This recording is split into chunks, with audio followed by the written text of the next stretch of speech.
2024 का वादा है आपसे। भारतीय जनता पार्टी का एक एक नेता ये बात के सुन ले कि 24 में आप आके बताइए और फिर हमें नचा के बताइए इस देश की जनता को जो आपने नचा रखा है अंधविश्वास के जरिए, मंदिर मस्जिद धर्म हिंदू मुस्लिम, ये जो अटका रखा है ना आपने, इस अटकाने को ही घुमाने को ही देश की जनता 24 में बताएगी। अपराध का कोई धर्म नहीं होता, ये भारतीय जनता पार्टी सुन ले, ये भक्त सुन लें, और जो ये भ्रमित होके हिंदू और मुस्लिम के भ्रम जाल में फंसे हुए ना, ये भी सुन लें कि अपराध का कोई धर्म नहीं होता। बार बार जो समाज सवाल उठा रहा है कि भारतीय जनता पार्टी बलात्कारियों को, ब्रजभूषण शरण सिंह को संरक्षण छिड़ी है, बहस है कि जो व्यक्ति कॉलोजियम पर बोलेगा उसका मंत्री पद छीन लिया जाएगा, लेकिन जो व्यक्ति बहन बेटियों की इज्जत को लूटेगा, जिस व्यक्ति के ऊपर यौन शोषण जैसे गंभीर आरोप लगेंगे, उस व्यक्ति का पद नहीं छीना जाएगा। हमारे साथ अभी हैं कांग्रेस के नेता समीर। कैसे देखते हैं आप, जो व्यक्ति जो मंत्री कॉलेजियम बोलेगा उसका मंत्री पद चला जाएगा, लेकिन जो नेता बीजेपी का सांसद और WFI का चीफ बेटियों की इज्जत लूटेगा उसका कुछ नहीं होगा? भाई देखो, भारतीय जनता पार्टी एक वॉशिंग मशीन है कि हर क्या कहते हैं जिस भी पार्टी से अगर कोई क्या कहते हैं अपराधी आता है, कोई भी नेता अपराधी करके भ्रष्टाचार करके आता है, तो वो साफ साफ क्या कहते हैं भारतीय जनता पार्टी के पक्ष में आते ही वो क्या कहते हैं बिल्कुल दूध का धुला हो जाता है, निराधार हो जाता है। तो यही चीज है कि आज मैं भारतीय जनता पार्टी के प्रमुख JP नड्डा जी जो राष्ट्रीय अध्यक्ष हैं और बहुत अहम भूमिका निभाने वाले देश के प्रधानमंत्री मोदी जी, उनसे एक सवाल करता हूं। उनसे एक सवाल ये है कि आप ये बताइए कि आप लाल किले से एक चीज को कहते हैं कि बेटी महिला की सुरक्षा के लिए एक आह्वान करते हैं, जनता को सुनाते हैं, जनता को बताते हैं महिला सुरक्षा के लिए, पर आप आज देश की जनता को बताएंगे कि क्या महिला सुरक्षित हैं? अगर आज महिला सुरक्षित होती तो ये 20 दिन से ये बच्चियां यहाँ बैठी ना होती, ये पब्लिक यहाँ बार बार ना आती होती, ना पब्लिक इन बच्चों की आवाज ना उठाती होगी, ना महिलाओं का कोई। कहाँ है अंकिता भंडारी, कहाँ है बिल्किस बानू, कहाँ हैं जितने भी आज तक क्या कहते हैं रेप हुए, जितने भी भारतीय जनता पार्टी। आप देखिए ना, बार बार जो समाज सवाल उठा रहा है कि भारतीय जनता पार्टी बलात्कारियों को, ब्रजभूषण शरण सिंह को संरक्षण दे रही है, तो संरक्षण ये पर्दा क्या आज उठा है? क्या पहलवानों की नजरों से पर्दा क्या आज उठा है, या इस देश की समाज की जनता के जो पर्दा उठा है आज उठा है? क्या हम क्या कहते हैं सेंगर को भूल गए? क्या 15 रुपए का मेडल लेकर बैठी है ब्रजभूषण बोल रहे हैं? 15 रुपए का मेडल है इनका। तुम्हारी कुर्सी 2 कौड़ी की है। अगर पहलवानों का मेडल को 15 रुपए का कहते हैं तो तुम्हारी कुर्सी 2 कौड़ी की है, वो भी जनता चाहे जब उखाड़ के फेंक देगी तुम्हें, जब चाहे जब चौक फेंक देगी। और आज ये 2024 का वादा है आपसे। भारतीय जनता पार्टी का एक एक नेता ये बात के सुन ले कि 24 में आप आके बताइए और फिर हमें नचा के बताइए इस देश की जनता को जो आपने नचा रखा है अंधविश्वास के जरिए, मंदिर मस्जिद धर्म हिंदू मुस्लिम, ये जो अटका रखा है ना आपने, इस अटकाने को ही घुमाने को ही देश की जनता 24 में बताएगी। 7वीं बार सांसद बनने जा रहे हैं 24 में। पहली बात तो 7वीं बार बनने जा रहे हो।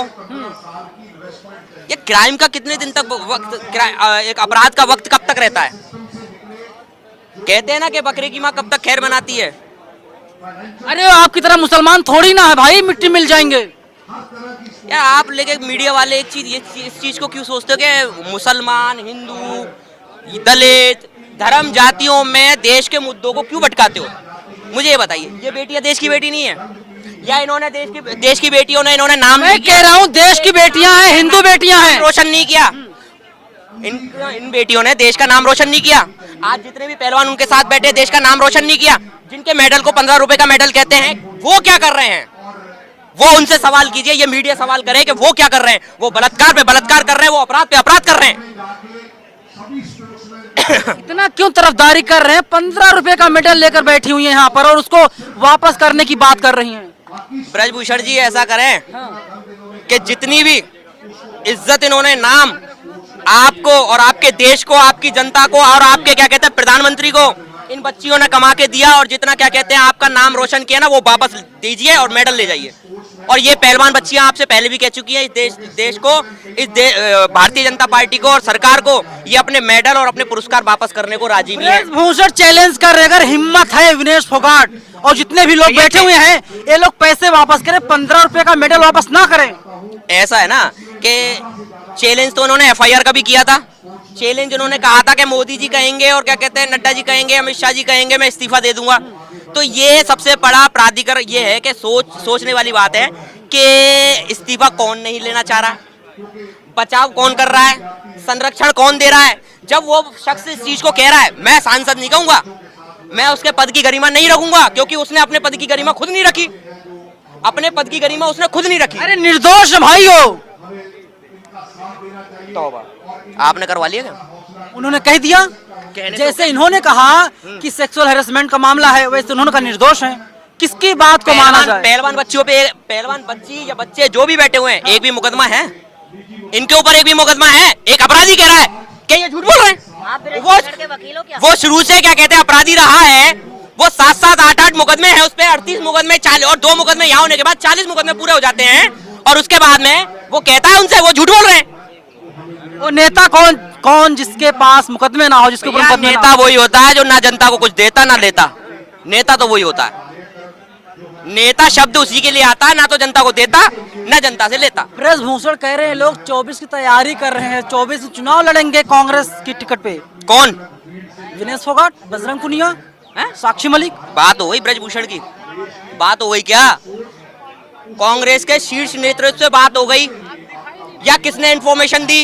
ये बहुत फैक्ट चेक करते हैं भारतीय जनता पार्टी और उनके भक्त क्या कहते हैं, फैक्ट चेकर बताते हैं अपने आप को, बहुत फैक्ट करते हैं कि ये यहाँ से निकाला, ये मस्जिद से ये निकाला, ये दरगाह से ये निकाला। तो ये भी बता दे किससे बात हो गई भैया?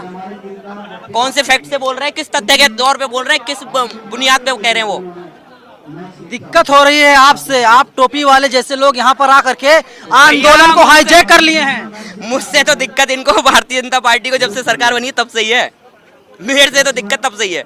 और बोलो आगे। मुझे तो जिहादी जब से कहा जाता है। आप जिहादी मानते हैं खुद को? क्या मैं काय को मानने लगा? वो कहने वाले कहते हैं। आप तो कह रहे हैं कि मैं तो जिहादी हूँ।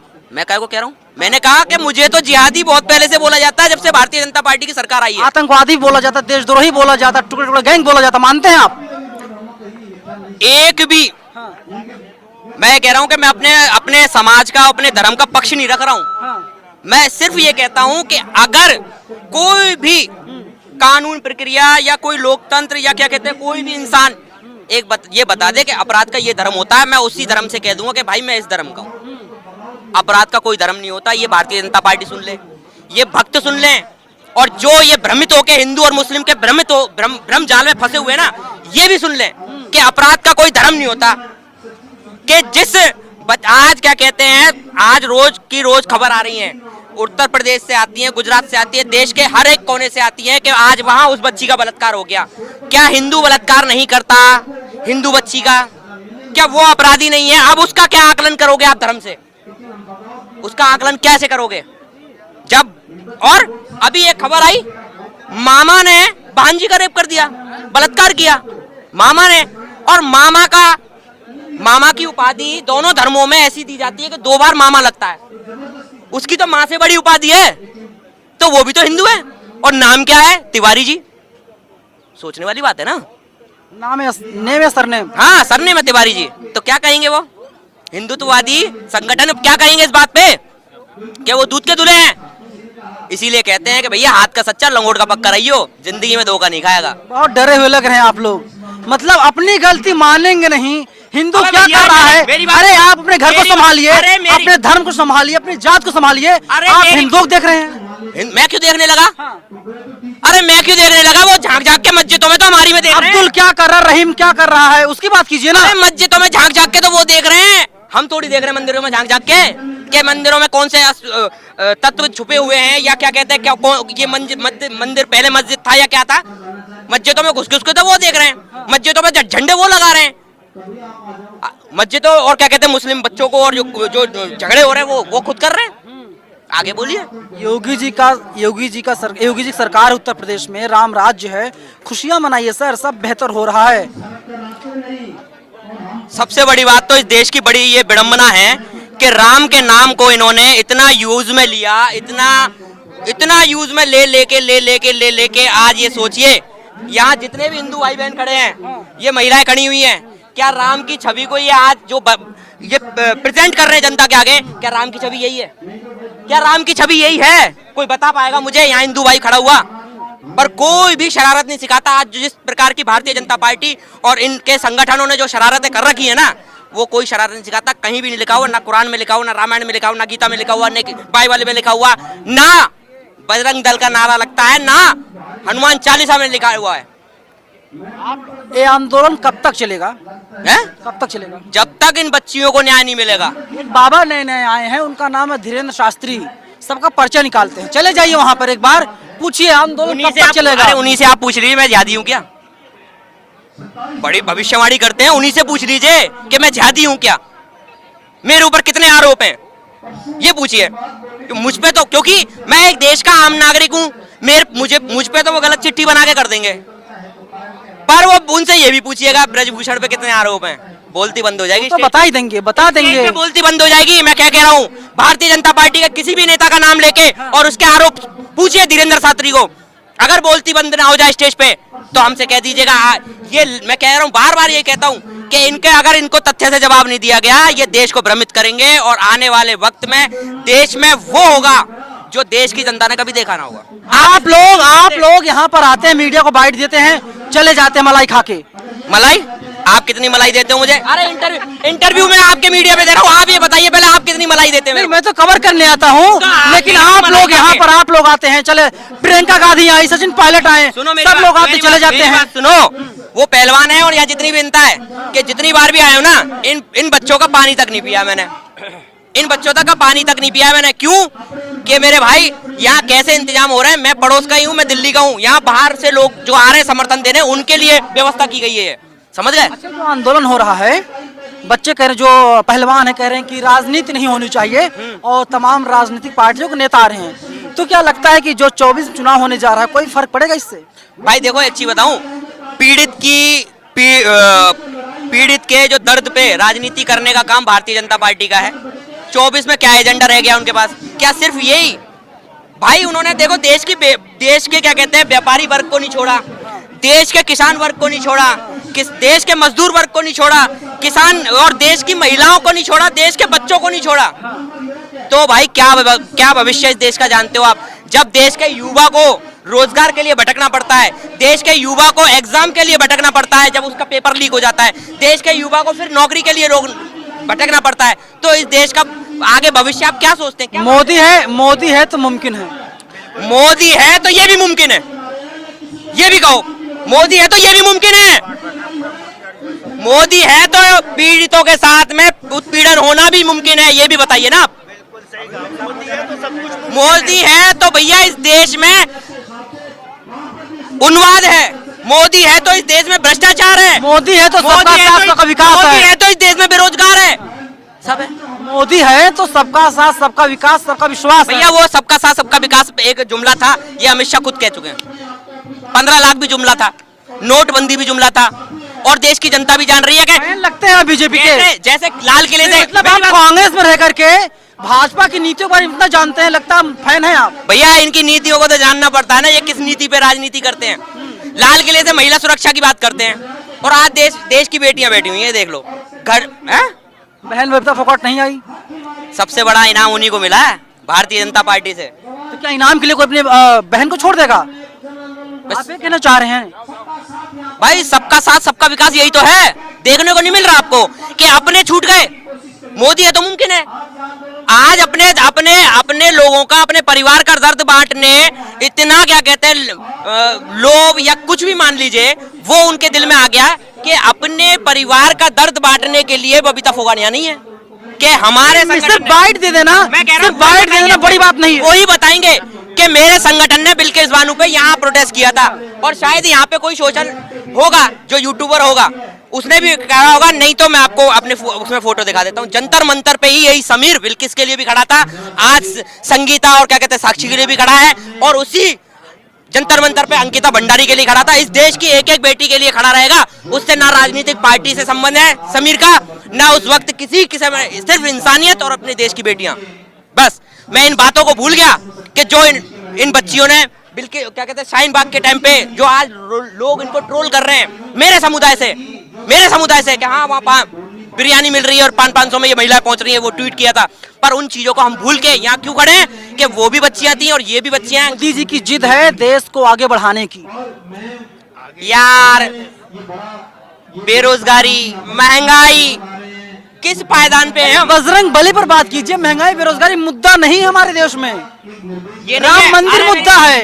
यहाँ शायद यहाँ ये आज जंतर मंतर के चारों तरफ आप कैमरा घुमाओगे ना, कैमरा घुमाओगे, शायद ही यहाँ कोई 10 से या 12% मुस्लिम होंगे, नहीं तो क्या कहते हैं 60, 70, 80% सारे इन बच्चियों के समर्थन में हिंदू हैं। तो कहाँ है वो बजरंग दल? भटक गए हैं, ये सब लोग भटक गए हैं। भटक तो वो भक्त रहे हैं, कौन भक्त जो कहते हैं ना 5000 में भी क्या कहते हैं लीटर पेट्रोल डलवा लेंगे। पता लग जाएगी आने वाले वक्त में कि 5000 रुपए सैलरी भी नहीं रहेगी किसी की। 24 में मोदी जी आ रहे हैं, इतनी उम्मीद है आपको? किसको? आपको? मुझे तो 19 की भी नहीं थी, पर आ गए, क्या करूं, ईवीएम है ना उनके पास। 24 में आ जाएंगे, लेकिन फिर है? मैं कह रहा हूं जब तक इस देश में ईवीएम वाला ताबीज नहीं तोड़ोगे। ताबीज है, वो ताबीज है मोदी जी के गले में बंधा हुआ। किस मौलाना ने बना दिया ताबीज है, बताइए? किस मौलाना ने ताबीज बनाई? वो तो शुरू से बना रखा उन्होंने। अडानी। किसने बनाई है? अडानी अंबानी ताबीज बनाते हम। बिल्कुल बनाया। और जब तक ये ईवीएम नहीं हटेगी तो ये भाजपा नहीं हटेगी। और सुनिए, घूमने गए ऑस्ट्रेलिया और आपको पता भी है, एक न्यूज चल रही है, अमेरिका बहुत जल्द ब्लैक लिस्ट करने जा रहा है। किसको पता है आपको? यहाँ की जो गवर्नमेंट है, जो मनुवाद वाली राजनीति कर रही है। देखिए, अमेरिका भी समझता है कि वहाँ पर हिंदू मुस्लिम सिख ईसाई वाली जो राजनीति हो रही है, इसी कितना सम्मान बढ़ रहा है कि एक अमेरिका उनको ब्लैक लिस्ट। अरे अमेरिका छोड़िए, पाकिस्तान कांप रहा है। अरे मेरे भाई मेरी बात सुनो, पाकिस्तान की बात सुन लो कि आपको अरे मुझे पता है मीडिया वाले सीधा क्या कहते हैं, कुछ नहीं आता तो मोदी जी की राजनीति में पाकिस्तान को लेके आते हैं। अब मेरी बात सुनना कि यूएई में अभी 10 दिन पहले एक कानून बदला है कि पहले कानून था कि किसी भी देश का नागरिक अगर यूएई, सऊदी, दुबई जाता है तो उसे वहां का क्या कहते हैं ड्राइविंग, गाड़ी चलाने के लिए वहां का ड्राइविंग लाइसेंस बनवाना होगा, किसी भी देश का हो। ये कानून था वहां का।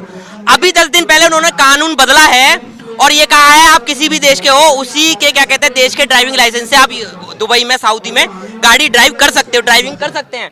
तो भैया उसमें पूछना किसका नाम नहीं है?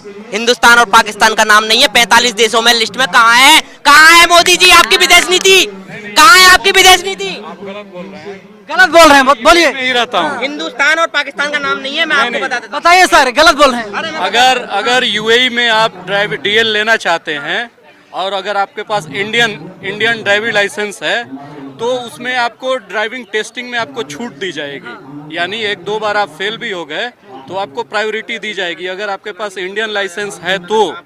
अब वही पाकिस्तानी लाइसेंस की बात कर रहे हैं तो पाकिस्तान पे तो पूरी गल्फ कंट्री मतलब बैन नहीं, वो मतलब समझिए कि गरीब भिखमंगा समझ करके उसको छूट देती है।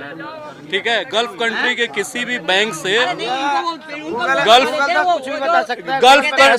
गल्फ कंट्री के किसी भी बैंक से अगर आप पाकिस्तान पैसा भेज रहे हैं तो सेंडिंग चार्ज नहीं लगता है। देखिए किस तरीके से तारीफ कर रहे हैं और आप लोग भारत को बदनाम कर रहे हैं। तारीफ नहीं है, मैं तारीफ नहीं कर रहा हूँ। गल्फ कंट्री के किसी भी बैंक से पाकिस्तान रुपया भेजा जाता है तो उसका सेंडिंग चार्ज नहीं लगता है। इसलिए फ्री है कि गल्फ कंट्री समझ रहा है कि हमसे खुदे मांग कर खाता है तो हम इसे सेंडिंग चार्ज क्या लेंगे। ठीक है, तो अब पूरी पाकिस्तान की इकोनॉमी जो है वो गल्फ कंट्री के खैरात पे चलती है। रमजान में जो खैरात निकलता है, ठीक है ना, ऐसे जो भी 2.5% जो मुसलमान शरिया के मुताबिक निकलता है वो पूरी की पूरी पाकिस्तान की इकोनॉमी उसी खैरात से चलती है। तो उस देश का इंडिया से कोई कंपैरिजन ही नहीं है। क्या बात करते हैं सर, क्यों नहीं है? कुछ कंपैरिजन नहीं है, किसी भी एंगल से पाकिस्तान का कंपैरिजन इंडिया से नहीं हो सकता है, किसी भी एंगल से। बताइए सर। अभी आप कह रहे थे कि पाकिस्तान थर थर थर्रा रहा है, कांप रहा है। अरे कांप रहा है भाई साहब, पाकिस्तान भाड़ में जाओ, पाकिस्तान में आग लगे, हमें पाकिस्तान से मतलब क्या? हमारी ये बेटियां बैठी हैं, ये बेटियां, हमें इनसे मतलब है, समझ रहे हैं आप? और सुनिए, जब लोकसभा का चुनाव पास आता है, जब आतंकवादी हमले होने लगते हैं, ये चोर मौसेरे भाई, समझ रहे हैं आप? कौन चोर है? आप उधर बहकाइए, हम इधर बहकाएंगे। हम फेंको, स्ट्राइक कराएंगे। अरे अगर आपने स्ट्राइक कराई है तो अभिनंदन को कैमरे पे क्यों नहीं लाते आप? अब क्यों ना लाते? वो बताएंगे असलियत। एक बात बताइए, सुनिए। और यहाँ जो स्ट्राइक हो रही है, यहाँ जो स्ट्राइक हो रही है उसको कौन देखेगा? जो आपके एमपी सांसद घिनौना काम किए हैं, आपने उनको सांसद बना रखा है। मुझे समझ में ये नहीं आ रहा क्यों घबराई हुई है भाजपा सरकार। इनके पास 15 रुपए वाला मेडल है। 15 रुपए वाला? आपको एक मिनट, आपको ब्रजभूषण ने भेजा है, उन्होंने कहा है नहीं। ये 15 रुपए का मेडल लेकर बैठी। आप पत्रकारी करने आए हैं या ब्रजभूषण जी की वकालत करने आए हैं? मुझे बताइए, उनकी नजर में होगा 15 रुपए का। इनके माँ बापों से पूछिए, इनके मन से पूछिए। जब ये इंटरनेशनल पदक लेकर आई थी, सोने का पदक, इनसे पूछिए। जब मोदी जी के लिए ये घर की बेटियां हो जाती हैं। जब आती हैं तो नरेंद्र मोदी प्रधानमंत्री जी, आइए मेरी बेटियों, ये तो मेरी घर की बहुत जल्दी जाते हैं कैमरे पे, हाथ मिलाते हैं और फोटो खिंचवाते हैं। और जितनी छवि उन्होंने राहुल गांधी और कांग्रेस की छवि खराब करने पे पैसा खर्च किया है ना, अगर काश इतना पैसा हिंदुस्तान में लगा देते ना। सुनिए, और गोदी मीडिया को दिया है 11 अरब, काश इतना हिंदुस्तान में पैसा लग जाता ना, 500 एम्स हॉस्पिटल बनते। हालत देख लीजिए हॉस्पिटलों की क्या है। आप जाके स्वास्थ्य पे बात करते हैं, शिक्षा पे बात करते हैं, बेटियों पे बात करते हैं, यही बात हो रही है। देखिए बेटियों की क्या हालत है। आज इंटरनेशनल पहलवान बेटियों की नहीं सुनी जा रही तो एक आम लड़की की क्या हालत होगी? उस बाप से पूछिए बेटी के आंसुओं की कीमत, जिसके बेटी होती है। जब आप एक पिता ही नहीं हो तो क्या कीमत पता चलेगी बेटियों के आंसुओं की? बताइए। बड़े शर्म से मुझे कहना पड़ रहा है कि आप बेटी बचाओ बेटी पढ़ाओ के नारे से आए थे, और देखिए अगर ब्रजभूषण जेल में नहीं गए तो ऐसा न हो कहीं देर ना हो जाए और यही बेटियां आपको सत्ता में लाई थी और यही बेटियां आपको घर बिठा दें। वे लोग ब्रजभूषण की तरफ से कहा जा रहा है कि देखिए हमारे लोग भी यहाँ पर आएंगे आंदोलन करने के लिए। आए बिल्कुल स्वागत है। बिल्कुल आए, स्वागत है। बिल्कुल स्वागत है उनका, बिल्कुल आए। और सुनिए, यहाँ पर कोई पैसे लिए हुए लोग नहीं है। भाजपा की तरह पैसा इकट्ठी करी हुई पब्लिक नहीं है ये वो लोग हैं जिनके घर में बहन बेटी है। समझ रहे नहीं? करिए इकट्ठा, लाइए। कौन घबरा रहा है? आप जैसों से घबराएंगे हम अंग्रेजों से नहीं घबराए तो हम उनसे घबराएंगे। अरे वो भी भारत के निवासी हैं, देशभक्त हैं, देशभक्त वाली पार्टी से हैं। अगर देशभक्त होते तो बेटियों को न्याय दिला चुके होते अब तक। जिन पे आरोप लग रहे हैं इनसे सबूत मांगे जा रहे हैं। सबूत तो सीता जी से भी मांगा था। और सबूत की बात करते हैं आप, सत्यपाल मलिक जो पूर्व गवर्नर हैं, अरे पूरा सबूत है वो पुलवामा हमले का, वो है सबूत। उन्होंने कहा था अगर मुझसे कहते 5 एयरक्राफ्ट मैं दिलाता। ये कुर्सी तमाम मुद्दे हैं जो लगातार जंतर मंतर से उठाए जा रहे हैं। टीवी मीडिया इन सब मुद्दों पर खामोश है, एक शब्द नहीं बोल पा रही है, न जाने उसकी क्या मजबूरी है। आपकी क्या प्रतिक्रिया आप लोग हमें जरूर बताइएगा। कैमरा पर्सन आशीष साथ में नवीन कुमार अंदर, नेशनल दस्तक जनता में दिल्ली।